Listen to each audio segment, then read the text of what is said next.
আসসালামু আলাইকুম। তো আজকে একটা গুরুত্বপূর্ণ বিষয় নিয়ে কথা বলতে আসছি। আসলে এটা সবার জন্যই প্রয়োজন। তো আমি আসলে আসলে মশা মারার বিষয়ে কথা বলতে যাচ্ছি। এই যে আমরা মশা হাত দিয়ে মারি, হাত দিয়ে এভাবে মারি, দুই হাত দিয়ে। তো দেখা গেছে যে মশা মারতে পারি আবার মারতে পারি না। রাতে ঘুমিয়ে গেলে আমাদের মশা কামড়িয়ে একবারে ফুলিয়ে ফেলে। তো এই বিষয়টা আমি অনেকদিন ধরে মশা মারতে মারতে একটা মানে বলতে গেলে একটা স্কিল শিখে ফেলেছি, যে মশা মারার স্কিল। তো আপনারা কিভাবে মশা মারবেন, এটা আমি এই কথা চিন্তা করেই ভাবলাম যে আপনাদেরকেও জানাই। অনেকেই আছে যে যারা ব্যাচেলার থাকে, বা সবাই সবাই ঘরে যখন মশারি টাঙিয়ে শোয়, তখন দেখা গেছে মশারির ভিতরে অনেকগুলা মশা। তো মশাগুলো মারতে মারতেই দেখা গেছে যে অনেক সময় চলে যায়। আবার দেখা গেছে যে অনেক মশা থেকেও যায়, রাতে ঘুমাইলে মশারির ভিতরেও মশা কামড়ায়। তো তাদের জন্য মূলত এই ভিডিওটা। আসলে মূলত বাংলাদেশ এবং সবার জন্যই, বাংলাদেশের সবার জন্য এই ভিডিওটা। তো এই ভিডিওটাতে আপনাদেরকে দেখাবো যে মশা কিভাবে আপনারা মারবেন।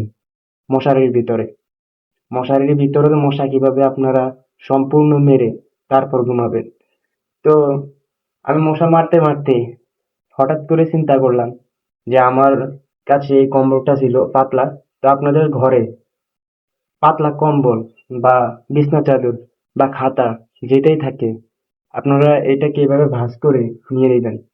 আমাদের হাতের দীর্ঘ দীর্ঘতা যত একটু ছোট, যার কারণে আমাদের হাতগুলো তো ছোট। মশা মারতে গেলে তখন মশাগুলো আমাদের হাতের নাগালের বাইরে চলে যায়। কিন্তু এই বিছনা চাদর তো বড়, বা এই কম্বল তো অনেক বড় আয়তনের হয়ে থাকে, যার কারণে আপনার যখন দেখবেন যে মশাটা এই দিক দিয়ে যাচ্ছে, তখন মশাটাকে এইভাবে বাড়ি দিবেন। বিছনা চাদর দিয়ে হালকা করে বাড়ি দিলে মশাটা মরে যায়। মশা তো ছোট্ট একটা প্রাণী, যার কারণে মশা এইবার বাড়িটাও সহ্য করতে পারে না। তো দেখা গেছে যে আমার এখান দিয়ে এখন মশা দেখা যাচ্ছে না, কারণ আমি সবগুলা মশাই মেরে ফেলেছি। তো আপনারা এইভাবে মশা যখন উড়বে তখন এইভাবে বাড়িয়ে দিবেন। এইভাবে, এই যে আমার এখানে একটা মশা আছে, তো আমি এটা এইভাবে বাড়িয়ে দিলাম।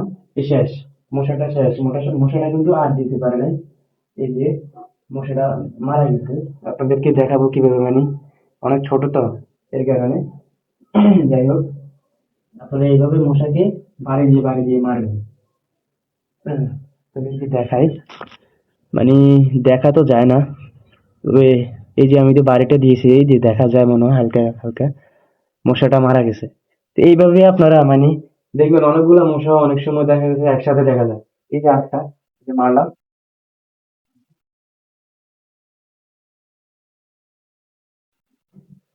এই যে দেখেন, এই দেখছেন মশা, আহ দেখা যায় না তেমন, হালকা হালকা একটু দেখা গেছে।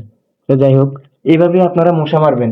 এভাবে কম্বল বা বিছনা চাদর বা গামছা যেটাই পান, যেটা আয়তন একটু বড় হবে কিন্তু পাতলা, পাতলা জিনিস দিয়ে এভাবে বাড়ি দিবেন। তো ঘুমানোর আগে এভাবে বাড়ি দিয়ে হাত দিয়ে না মেরে এভাবে কিছু একটা নিয়ে মেরে মারলেই খুব সহজেই মশাগুলো মারা যাবে। আর সব মশা এইভাবে আপনারা মেরে রাতে শান্তিতে ঘুমাতে পারবেন। তো আমার পেজটিকে ফলো করে দিবেন, আমার আইডিটিকে। অবশ্যই আমি যদি দৈনন্দিন জীবনে আরো কিছু স্কিল পাই, এভাবে কিছু ইউনিক জিনিস যেগুলো আপনাদেরকে শেখানো যায় এবং আপনারা শিখে উপকৃত হন, তো সেইগুলি আপনাদের সাথে শেয়ার করবো ইনশাল্লাহ। তো আসসালামু আলাইকুম, এখানে শেষ। আল্লাহ হাফেজ।